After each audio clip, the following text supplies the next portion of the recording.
Oke, kita akan coba melakukan pematahan dormansi benih pepaya unggul California ya, yang diproduksi oleh PT Royal Vegetable Seed Indonesia. Oke, baik, di sini kita telah menyediakan beberapa kebutuhan, diantaranya itu adalah air panas. Ini adalah air panas.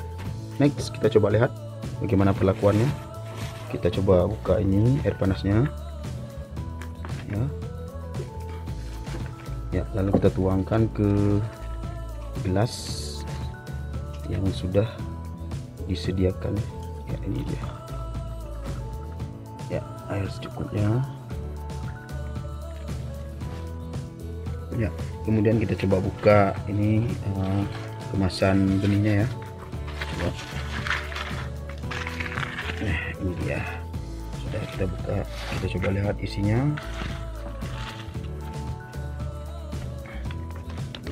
Ini adalah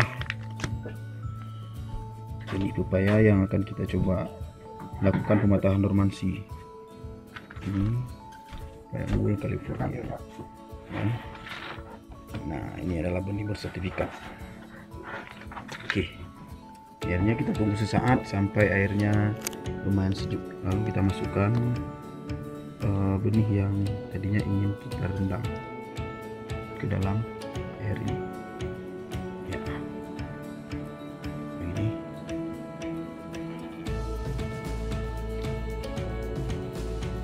Oke, kita tunggu beberapa saat nantinya hingga 1 jam ke depan.